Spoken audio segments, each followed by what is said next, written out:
I love it. So yeah, let's go ahead and get into it. So welcome to another episode of Masterminds with James Allen. He is I and I am him. Man, today we got big business in the building. I love it. I love it. We got somebody special, man. And I'm so excited to have this conversation. And before, we get into it, let me go ahead and do a high-level intro. I definitely want to talk about your story, but let me just go ahead and give you the proper due because, man, it is an honor to sit here and talk to you and have this conversation all the way live from New York. You got me up early, too. Man, I'm not even going to lie. On the way here, I forgot to tell my wife that I was actually I needed her to drop the kids off, so I was kicking the kids out the door and rushing them out, throwing them out the car to try to get here, so... Nah, this is big for me, so I appreciate you. But yeah, let's go ahead and get into it, man. We have, someone very, very special. She, her story is awesome, and I can't wait for her to dive into that and share it. But just some few high-level things, man. She is, hometown New Orleans, so...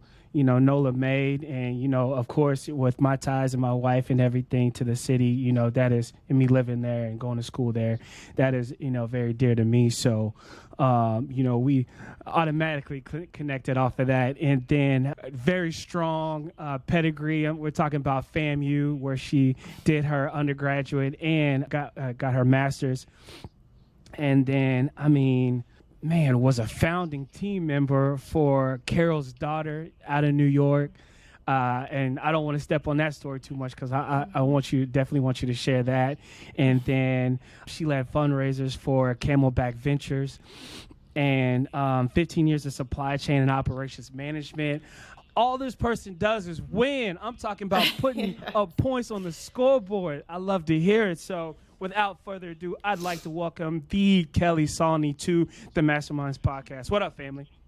Hi, good morning. Thank you so much for having me.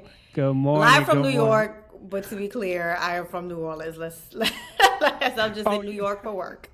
Right. Do not get that twisted. Yes. No.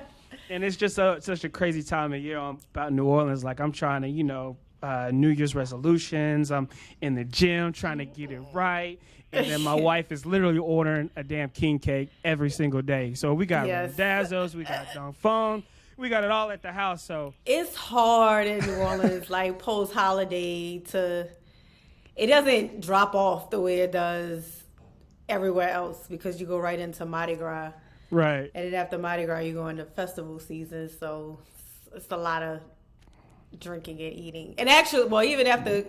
It's like the holiday. Then I'm born in January, so I have a birthday. I have a January birthday. Happy birthday! And then Mardi Gras. Thank you. And then I don't know, whatever. It just feels like it's nonstop. It's crazy. You could just say you party, drink, and eat, and have a good time all year round in New Orleans. Because you was like, sure. You know what I'm saying, the springtime with the festivals, and then you go in the summertime, so it's high. You got people, tourist season. You got people coming in and want to check it out. So it doesn't stop. It doesn't stop at all. But no, shout out to New Orleans and much love there. But man, before we get to it, how are you doing? What's going on? Birthday, New Year? I'm good. 2023 has definitely gotten off to a great start. It is, I don't think you said this in the intro, but I am also the co-founder and managing partner for Corridor Ventures. So it's you good. You good. My point is that the grind kind of starts like immediately. It's gotten off to a great start, but like I don't know. I feel like I'm going into this year very future forward and always thinking about like what's down the road. So it's been interesting. Yeah, it's only the 27th. Right. It is going to be a marathon, but that is one of the major topics. So pardon me out there. So everybody listening to this or watching this is like, as Kelli mentioned, she is co-founder and managing partner of Corridor Ventures, and this is super dope. It's a VC firm that is based in New Orleans. Don't let me step on that. So yeah, please can you tell us about the firm and what you guys got going on? Yeah, I mean, Corridor Ventures is a VC fund that was launched in October, basically to unlock innovation in the U.S. Southeast. So our thesis is really based on this idea of present and future. We chose the U.S. Southeast, one, because the South has, generally speaking, been kind of a capital desert as it relates to pipelining money for entrepreneurs to really thrive and grow. As most of us know, it's pretty much everyone knows, especially in the VC world, most funding happens on the coast, the East and West Coast, which means that's dictating where innovation happens. So stuff like Silicon Valley or what have you, those things don't happen by accident. Right. They kind of cluster based on where they get access to funding. And what happens is these clusters become very homogenous in every way, right? So we know that. We know what Silicon Valley is like, basically a whole bunch of like white men winning. Right. Same thing even in New York, right? So these clusters become very concentrated with a lot of money, but they also become very homogenous with who has access to money. Mm-hmm. And so, but the reality is the country is changing. And the U.S. Southeast is actually outpacing population growth by like 40%, more than any other region. So people are leaving the coast. It's too this, it's too that, it's too expensive, it's oversaturated, so forth and so on. And there's this migration happening back to the South, which means that's where business and infrastructure is really going to be needed. So we basically started a fund to get ahead of that and basically create an access vehicle for our generation, older generations and younger generations to be able to invest in really the future of where business is going, and it's going to be in the South for sure. Man, I love it. And are there any particular industries that you guys are hyper-focused on or keying in on? There's no particular industry. There's definitely some investment themes that we're excited about. So anything in future of work, anything in health outcomes that deals with, impacting health outcomes positively, I should say. Experience tech, so that could be anything from a SaaS product or, like we're looking at a company right now who has this great app and web platform to help songwriters. So anything in the experience kind of entertainment tech and government contracts. So those right now are like some investment themes that we're excited about, but we don't have one specific industry. Like we're not a software fund, we're not a, strictly health fintech fund. We're more about just finding good businesses in the South to help to basically churn a better economic outlook in a lot of places in the South. Yeah. And so what I love about talking to you about this is like you're so cool and like nonchalant about the, what you guys got going on. But Kelli, this stuff is huge. I mean, what you guys are doing, not only for our region, upcoming companies in those particular areas, for community and culture is huge. I mean, let's just start and talk about the team of Corridor Ventures. Like, strong team, starting with you. Like I said, I said that, kind of like, in a light manner about all you do is win, but the shit is true. Like, you get to it, and and your other partners are tough. I mean, let's talk about that a little bit, like the team and the experience behind the fund. Yeah, so I have 3 partners. Adrian, which is one of your great friends. Shout out, Adrian. Who Adrian's career is very dynamic in a lot of ways, from everything from education to now he is a restaurateur. He actually owns two of my favorite restaurants actually in the city. Staples in the city, yeah. Yeah, but he's just all around just super smart person. My other managing partner, Kwam, heavy finance, VC background, kind of checks the boxes of all the fancy Ivy League things, but very down to earth. He gets it. He, we lived in New York, kind of sort of around the same time. He went to Columbia. I was just living in New York, for my career. But we kind of we didn't know each other in New York, but our paths seemingly would have crossed. But just I would say he's definitely more of the finance kind of strong part, strong hand of the group.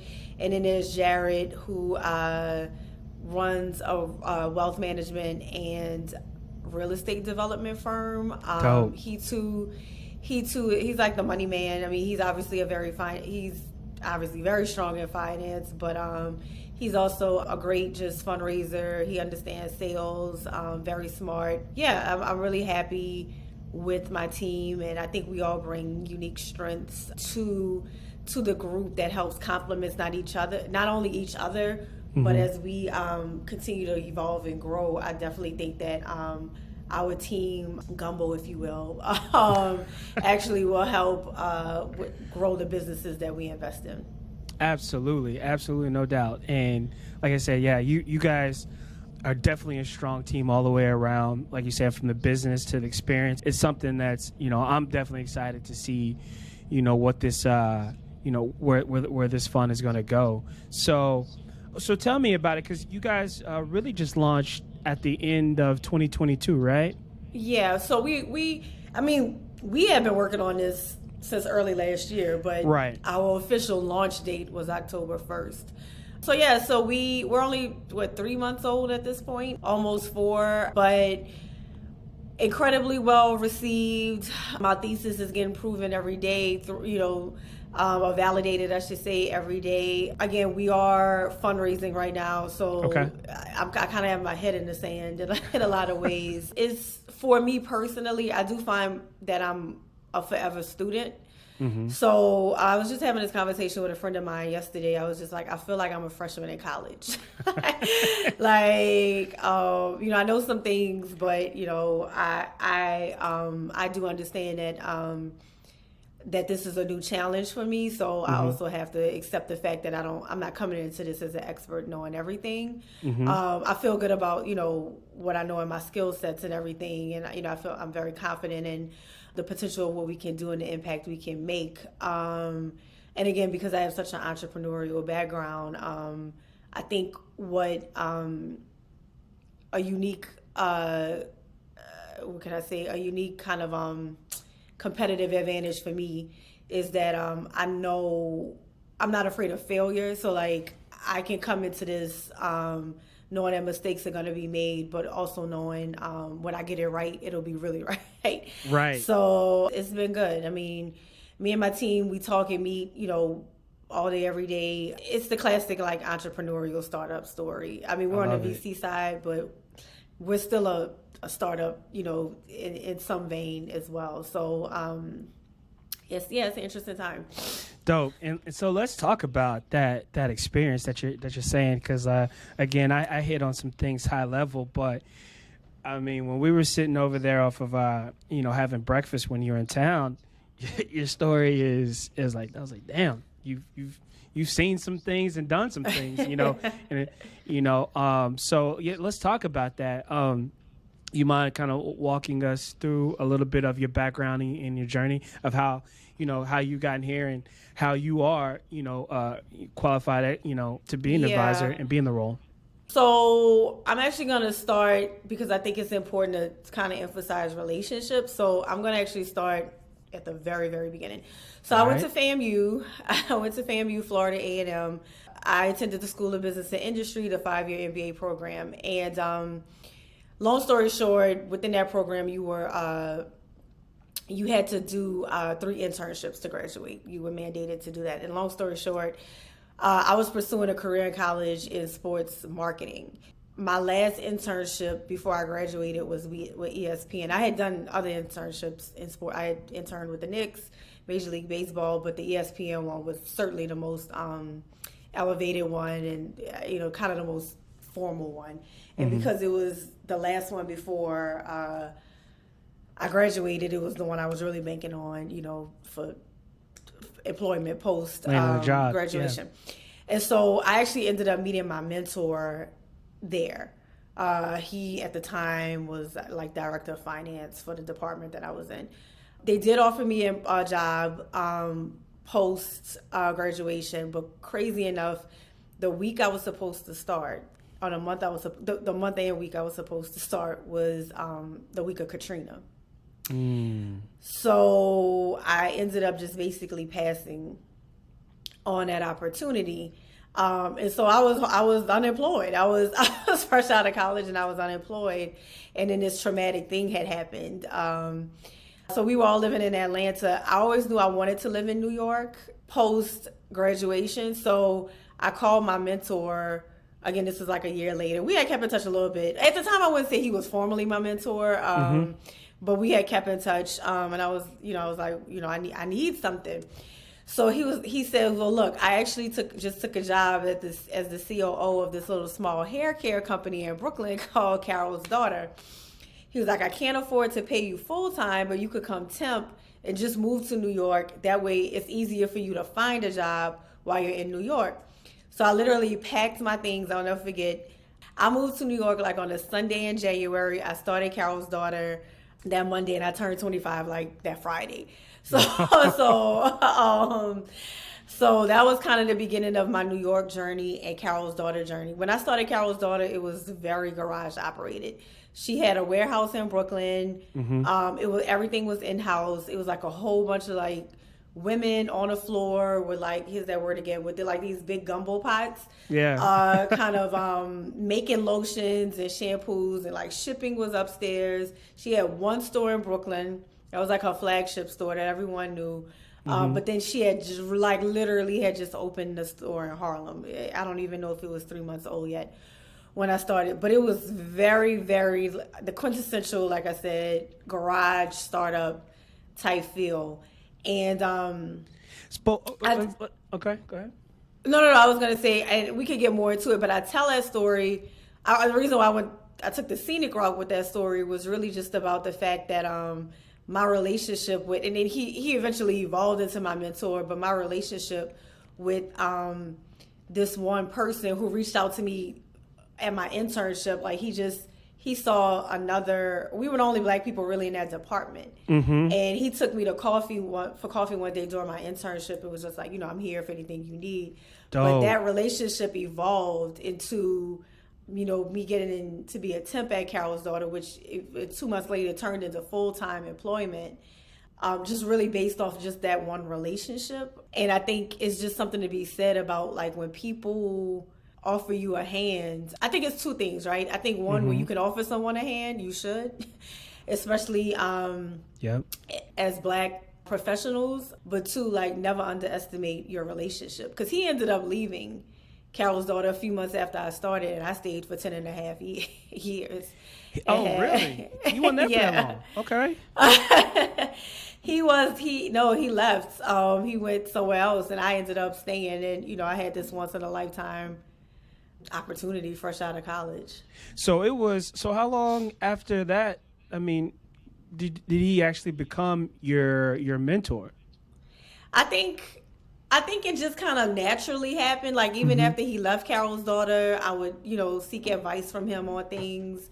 Because Carol's Daughter was hard at first. I always knew it was special. I always knew I wanted to be there. I think I didn't understand it then the way I understand it now. Like I like chaos. Like I like mess. Like I'm an operator, so I like being able to figure out how to optimize things. But, everybody thought I was wasting my time at Carol's Daughter. I wasn't getting paid a lot, especially to say I just, graduated with an MBA. I wasn't getting paid a lot. And lived in New York. I was living in New York. I was sleeping on a friend's couch like the first 9 months of me being there.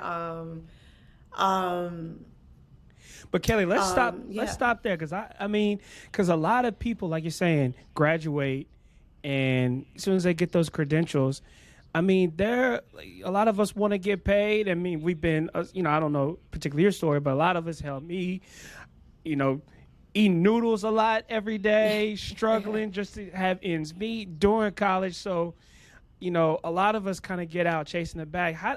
What is that mentality? You have the foresight. Things are going on back home. Your family is in transition.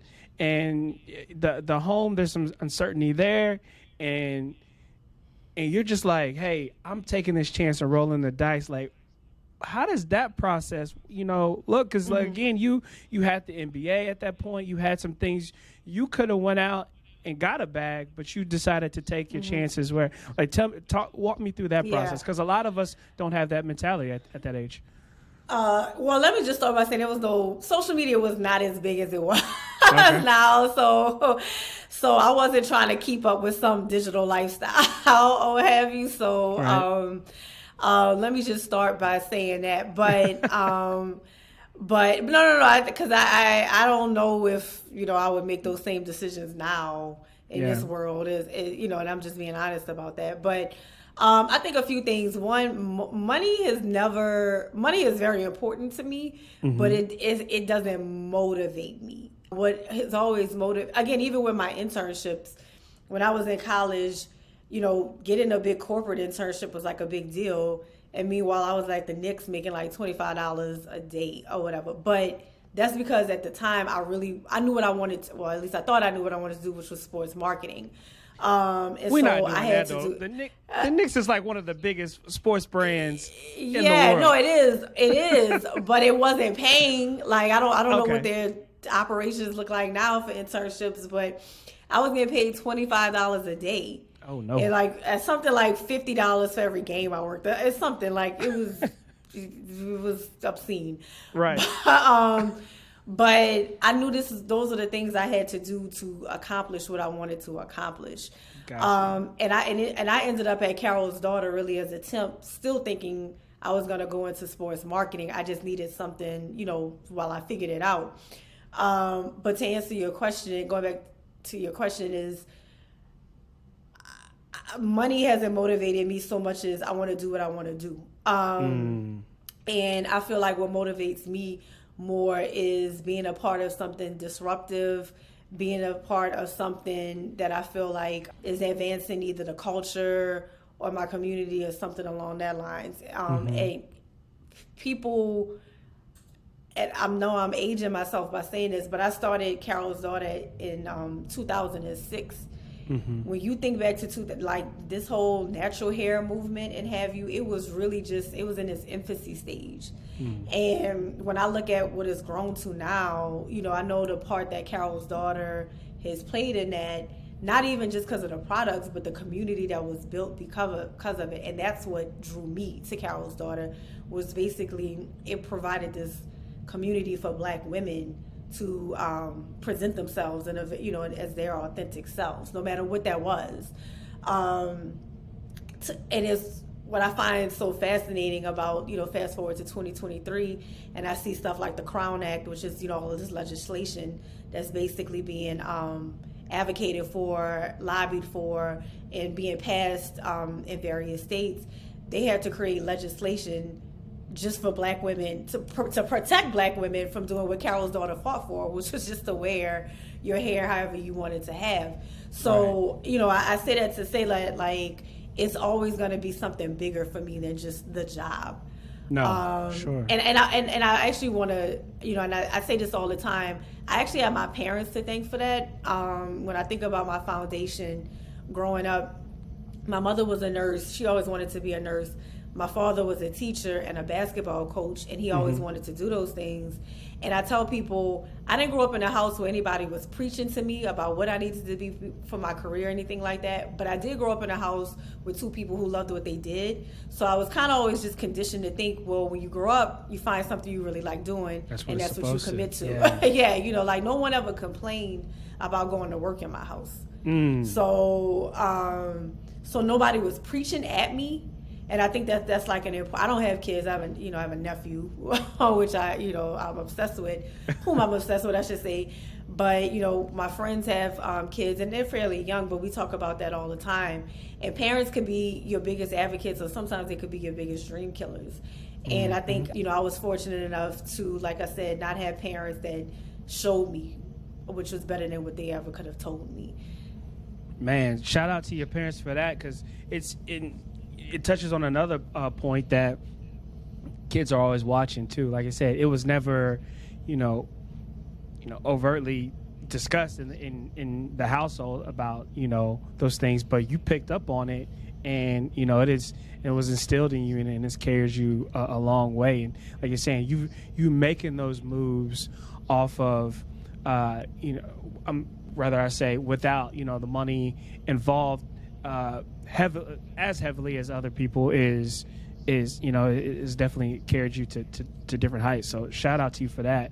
But I'm just kind of curious, because I don't want to get stuck on the Carol's Daughter, but it's so dope to be a part of that. But tell me, at what point, because you're saying you come in, they're mixing these things, bottles on the floor, and it's a very much kind of a startup, an environment. Mm-hmm. When did you know you were a part of something special? When did that hit? Was it the Jay-Z and the Oprah money? Was it like was it Will Smith walking through there? What happened? Yeah. No, first of all, none of that. Jay-Z, nobody was walking through that warehouse at that time for sure. I don't know if that's a great question, and I don't know if I could quite put my finger on it. Mm-hmm. But I think there was just something in like the audacity of like showing these, no, I'm making products for this, mm-hmm. for this type of woman. So she could be able to do this. That just, and again, it had nothing to do with how I wore my hair. I just knew as a Black woman how intimate our hair stories were, and just being a part of a company that was just like, I'm going to give us a platform as well as products to be able to celebrate ourselves. I think was just something, it was just undeniable. Purpose and impact. And let's be clear. I mean, Carol's Daughter was a for-profit. Like, this wasn't some like altruistic thing. Right. But I mean, Lisa Price is a Black woman, so I mean, obviously, there was something special about working for a Black woman. At the time, Steve Stout had just gotten involved, and I mean, who wouldn't jump at the chance to learn from a master of none in so many ways. Absolutely.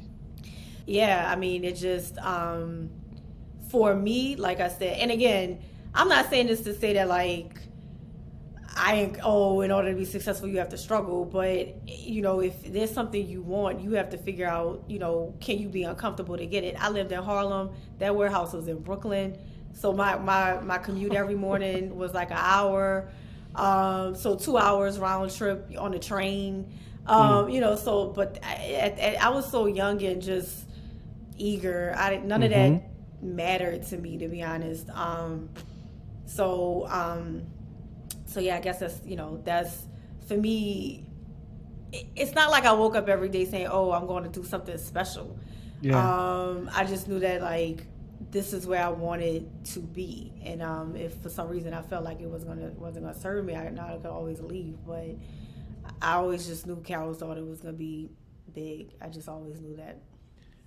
Dope. And let's talk about that transition. So, if I understand it right, so Carol's Daughter gets picked up by L'Oreal, and then is it an immediate after you guys kind of, I guess, fulfill your obligations to that transition? Is it automatically like, you good? Camelback is like, hey, yo, and it's just okay.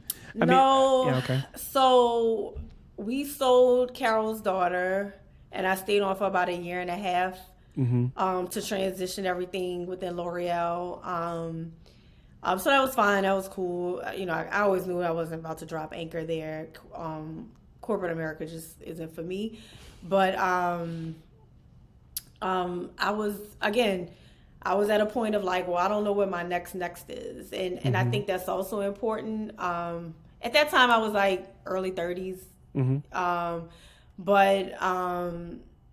That's another thing. People you got to be patient. Have a plan for certain, but your plans, be agile enough to know that your plans may not always happen quite the way you wanted to. So my career has never been like just this like linear vertical way up. It's definitely been like up, then lateral, up, lateral. It's kind of been maybe even a little down. It's that's kind of been my career journey. But yeah, I didn't, do I stay in New York or not? Do I, what have you? So I moved back home again, thinking it was just going to be temporary. That was 6 years ago. And I was just doing consulting work, really trying to test the waters of what I wanted to do, what I liked, and really even understanding what I had to offer. Like I had all of this experience, but the question is, how do you package that? How do you sell yourself in a way that adds value, to whatever your next chapter is? And one thing I always knew about Carol's Daughter is, as proud as I was of what I did, I understand how nuanced her story was as a Black founder. And I always found that unacceptable. And so when I met Aaron Walker, who's the founder and CEO of Camelback, our first meeting was really, it wasn't even about a job. Somebody just thought we should meet just on some like expand your network. Sure. Type thing. We ended up just really gelling. And some months later, he had an opportunity at Camelback, and I jumped on it, really for the chance to impact as many entrepreneurs. This was more about going wide, not deep. So instead of working with one entrepreneur over my 4-year period, I was able to work with 100, which had its own rewards. And with Camelback as a director of strategic partnerships, a big part of my job was fundraising. Which was a skill set I did not have at Carol's Daughter, or did not learn at Carol's Daughter. So I really took this as an opportunity, again, to be a student in my own right and learn sales. I equate fundraising to sales. But absolutely, yeah. And that's one of the things that, me having a finance background and going to business school and all that, I thought I was going to actually work my way up the corporate ladder, and I wanted that at one point. And then my career has led me here to, being a real estate investor. And one of the biggest things I understand that one of the most valuable skills that I understand now is actually having sales skills. One of the most important skills. Yeah. Yeah, and in a lot of ways, I didn't even realize how much I was learning until now that I have my own VC. I didn't even realize how much I had learned at Camelback, because Camelback is a nonprofit. It is all about the altruism there. But I didn't realize just how much I learned until till I ventured into my own space. But yeah, if you really master sales and fundraising, it definitely opens your world up to your point. It's probably one of the best transferable skills. Yeah, good points there. I definitely want to kind of switch it up, and we're going to lead into Corridor, because I know your time is precious, and I definitely appreciate that. But this love for the city, and like you said, you thought you were gonna it was going to be a quick stop, in and out. And 6 years later, you've really, kind of put your flag in the sand, and you've been a part of some impactful things. And, I said that passion, that love for the community, for the culture. I guess it goes without saying, but I'm going to ask it anyways. What kind of keeps you just coming back to the city and pouring into the community? Yeah, I think, again, New Orleans is such a part of like my foundational story. Well, first of all, let me just say, I think New Orleans, I know this is going to cause controversy. I think New Orleans is the greatest city in this country. We have our issues, but it is the epicenter of Blackness in so many ways. And I think in so many ways, New Orleans has been this global influencer that, I don't know, like, it's almost, I feel like New Orleans, the way I almost feel like as big as, this is going to be a horrible example, but like, as big as Janet Jackson is, I still don't feel like she has completely gotten her flower. So have you, like, and that's how I kind of feel about New Orleans. That's true. That's true. Like, when you think about it. I don't know, that's such a random comparison, but she's really her though. Yeah, but like, I just feel like, New Orleans still has never really gotten its just due in terms of how big of a global influence it has been historically and contemporarily. But that's another podcast for another day. But I say that to say, as it relates to my foundation, why I love New Orleans so much. In addition to like it being this epicenter of Blackness, I didn't understand. You know, I grew up in a city, and I mean, I would say probably people in Houston and stuff can probably relate to this too. But I grew up in a city where like my mayors were Black, all the attorneys and doctors I knew and had were Black. The chief of police was Black. So I didn't grow up thinking Black excellence was like this nuanced thing. I thought it was very normalized in New Orleans. Like That's it was dope. very That's normalized. dope. Like Yeah. I didn't know anything else because everybody, what I saw was just like Black people in power and like in charge or whatever. And I didn't really understand how nuanced it was until I went to a HBCU, and there was so many of my classmates that was like their first positive Black experience just being at a HBCU. And so I think my love from New Orleans is really kind of rooted in that, in the fact that like I had just such a strong sense of Black excellence just because it was normalized in me. It was never meant to be this exceptional thing. It was, you know, Black excellence is about plurality. And as I've gotten older, I try to duplicate that as much as possible, because I think, especially in entrepreneurship, what happens is Black success becomes this thing about exceptionality, whereas like they'll fund, you know, these white men over and over again because it's expected for white men to succeed in entrepreneurship, no matter what.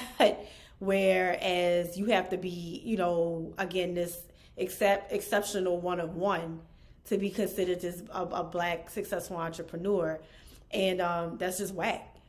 So, you know, part of the reason why I wanted to get into Corridor is it's just two reasons I always say going into VC was a natural next move for me. One, if it's one thing I've learned from Carol's daughter to Camelback Ventures to now, is wealth, generational wealth, is really about organized people with organized money. That's one. And two, whoever controls the pocketbook has the power. And so I needed more power to create plurality in my communities and dismantle this idea of exceptionality. So that's what ultimately led me to Carol's daughter. To Corridor Ventures. That's also what led me back home, because I needed to be boots on the ground within, you know, the realm of what I was trying to do in the South. I wouldn't be as effective still living in New York talking about, oh, I'm invested in the South. I needed to be boots on the ground. Like me and my team, we go to Birmingham. As VCs, we go to Birmingham. We'll go to Jacksonville, you know. We'll go to the Carolinas or wherever looking for these entrepreneurs, as opposed to the model now, which is they have to go find funders, you know, go on the coast to find these funders. And we're like, no, like if we're going to be ecosystem, it's not just about the money, it's about being like this ecosystem builder and being a community builder. And I have to be in New Orleans to be able to do that. Man, I love it. And let's talk about, you know, the analysis and evaluation of some of these companies that you guys will be taking a look at. I think first and foremost, my question is, with the current temperature in the economy, has that changed the way you'll be looking at different companies and industries, and how you well, I think from an industry standpoint is really about market fits and where the future is going. So, and then we'll always look at that. I mean, that's just, you know, part of what a good investment looks like. In terms of what the economy is doing right now, I mean, it's so volatile that of course we have to look at it, but I wouldn't say that it makes us any more conservative with money or anything like that. If anything, we find like I think that this is a great opportunity from an investing standpoint in our fund to put people's money to work, right? Because the economy also is cyclical. So you know, you have to think about. While I know most people are being conservative now because of they're bracing for this recession, you also have to think about what life is going to look like post-recession, and if 08 post-08 is any indication, you know, once this recession is over, most likely there's going to be this opening, if you will. Interest rates will fall, financing will become more affordable, so forth and so on. So you want to make sure your money is working for you now, so it can it is only going to grow post the recession. So that's kind of how we look at it. Absolutely. So there's a defense and offense piece to it. Yeah, I just came from a real estate mastermind, and it was, a lot of, very savvy, well-to-do entrepreneurs in that room, and everyone was talking about right now, like you're saying, like, this is the time to really position yourself. And, a lot of people are, I put it as, a burning building. A lot of people are running out of burning building and trying to, get into the sidelines and just trying to time things and wait. And the people who are going to be able to make an impact and see some true success are the ones that are going to take advantage of this time and kind of running into the building right now. So, that's what I've been hearing, and that's kind of what my mindset is. It's just like, all right, positioning myself more so within my industry, like, all right, what does that look like when you're saying when things fall? Like, so really I should be buying now and planning to refinance and take some equity and stuff out of deals when the rate's exactly. right. Yeah. So I mean, wealth is about longer game and business success. Like, if you're an entrepreneur thinking that this is about to be, again, this is why I bring up the social media, because social media will have you believing that you can make $1 million in a year and live your life or whatever, and that's just not what it is. So wealth, growth, all of those things are about long-term plays. They're long-term plays. So I mean, you can't come into this thinking that your calendar is going to be the calendar, because things happen. You never know what's around the corner. But to answer your question, from how we invest, it hasn't triggered us to make any extreme pivots in how we go about valuations and or investments. And so let's talk about, a little bit more about Corridor, because you guys, you said, right now you are, and some of your team is, really going forward with the fundraising efforts. And so, what does that look like for you all's fund? Because typically what we know about VCs is a lot of institutional money. It's a lot of, like you said, white individuals, very, there's a barrier to really be a part of that and get in on some of these opportunities. So what does it look like for you all? Yeah, I think, I love this question for a few reasons. One, fundraising has different, going back to sales, right? Like, it's different audiences that are going to drive different investors. So this is our flagship fund. It's a $30 million fund, and it's basically the fund pre-seed to about Series A stage investments. So for us, because we're a new fund, institutionals probably aren't going to be our first line of defense. Our first line of defense is probably not the right phrase, but it's not going to be our front row audience, because we need a little bit more of a track record to get there. So for us, what has been very attractive to investors is either family offices, high net worth individuals, and we're starting to tap into universities. I would love to get as many HBCUs into my fund for certain. Obviously, I'm working on FAMU now, but I would love to get as many, especially those in the South, into the fund. Most HBCUs in the fund, or in the South, excuse me. So I would love to get as many into the fund as possible. So that's really our fundraising audience right now, and the reason why is because when you talk about institutions, even an institutional fund, their minimum to get in may be like $1 million, like a Goldman Sachs or something. It might be like $1 million, whereas you could get in our fund for $100,000. So it actually creates more inclusive access to investors who may not have $1 million, but you may have, 6 figures, and you want to figure out you can participate in a way that, again, institutionals have historically excluded a whole, pool of people who may not have, they may not be crazy rich, but they, they've done well enough for themselves, and they need money growing vehicles like funds to create more wealth. And again, Black people at best, first generation type, wealth, like we've been excluded from wealth creation for most of the country's history. Right. So this is all very new to us. So if you invest in a corridor event, like we're one of the few vehicles that really allows for, a successful Black person to be able to put their money somewhere and really grow. Because for centuries, we have been excluded from that. Just really networking our networks. And again, we are all Black and Latino founders. So our network is more inclusive than the average, typical VC, a few white boys put their trust fund money together or whatever, right. To launch a VC. So our networks are, no one has been more fruitful to me than my FAMU connections since I've started this.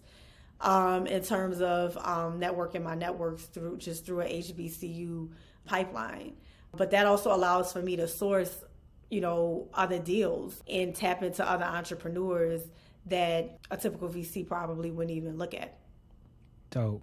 No, that's dope. Let me ask, do you want to talk about terms here and the possibilities? I mean, if somebody's going to be listening to this or, checking it out. No, we don't have to get into the weeds. Okay. Yeah. We don't have to get into the weeds. You can always, if anybody's listening and interested in, working with us, be it investors or, resource exchanges or what have you, you can always reach me at Kelli, Kelli, at corridorvc.com, or you could go to the website, which is www.corridorvc.com.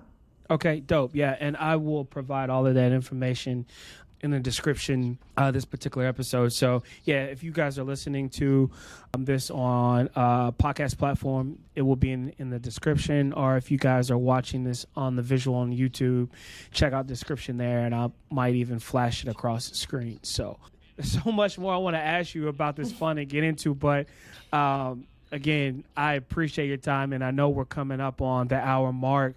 So, just a few more questions for you, Kelli, before you get out of here. Go for it. What is there anything that we didn't touch on or kind of talk about that you may want to get into kind of as the conversation went on that you may want to elaborate on? No, I think, first of all, I've had a great time. Thank you for having me again. No, I think, I hope I've dropped some gems somewhere down this windy path.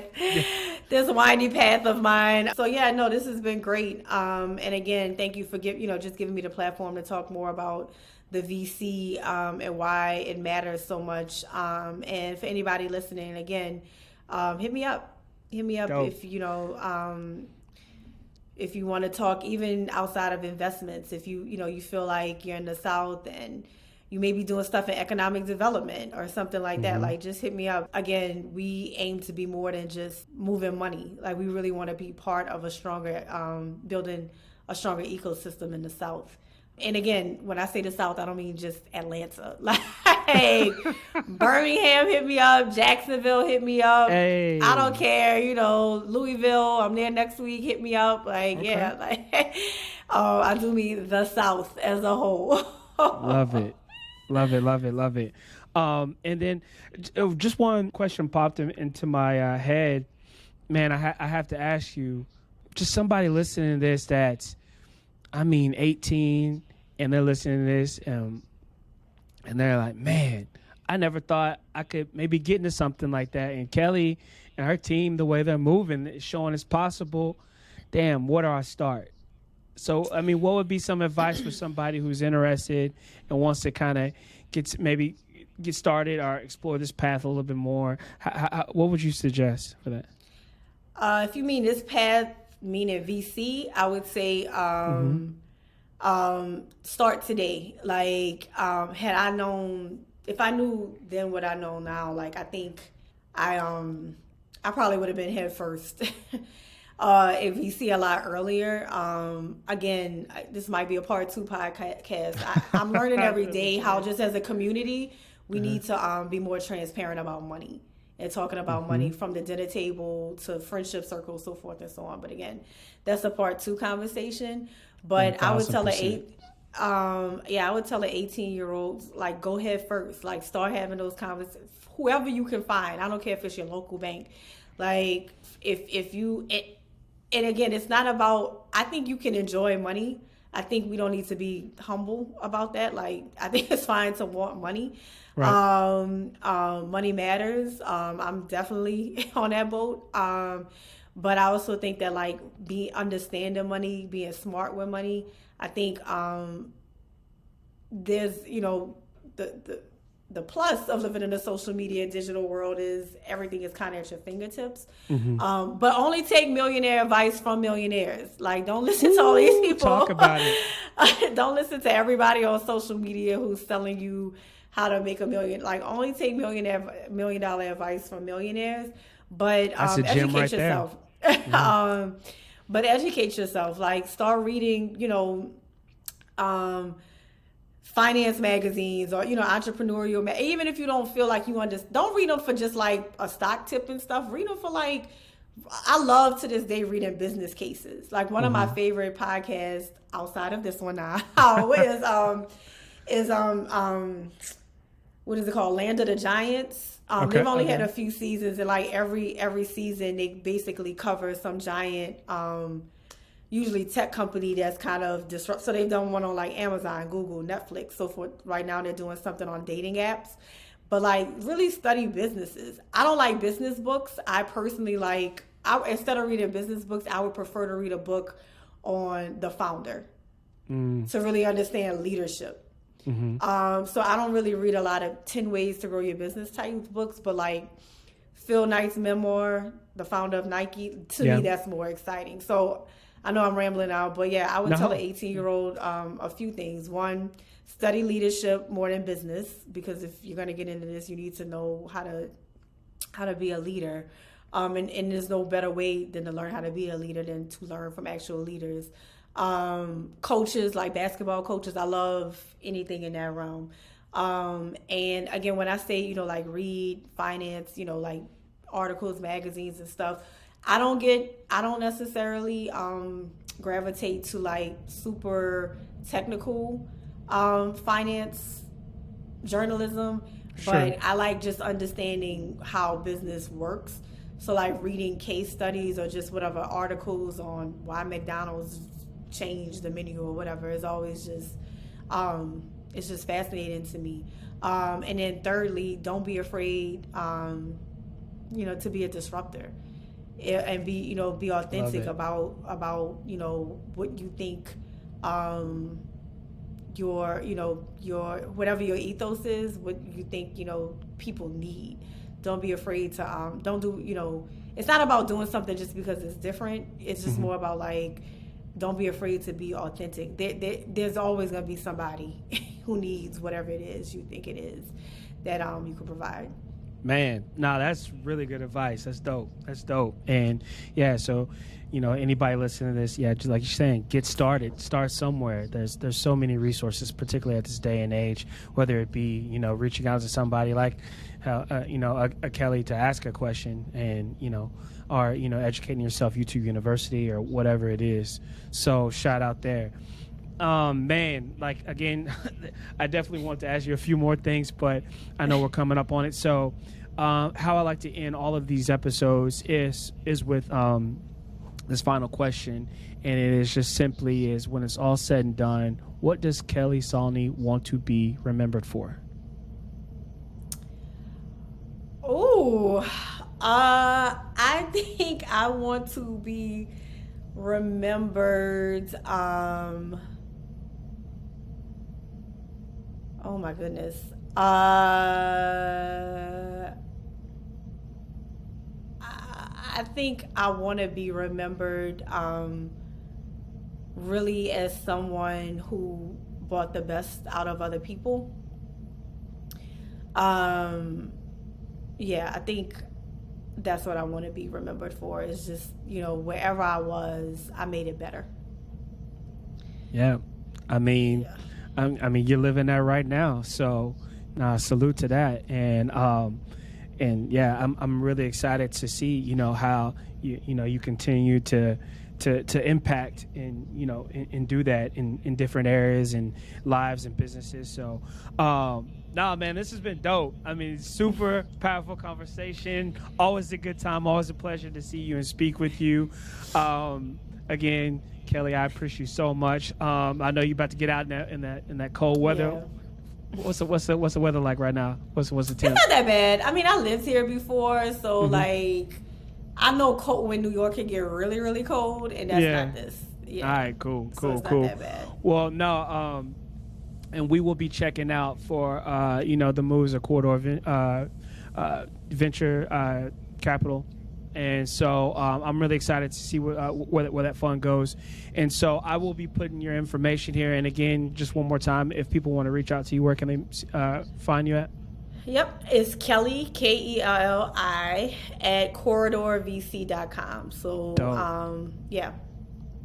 All right. So, man, I Thank appreciate you again. Yeah, this has been another episode of Mastermind. So please just tune in with us every single Thursday for new episodes. You can catch them wherever you listen to your podcast, and you can check out the visual on YouTube. So, yeah, until next time, peace. Thank you.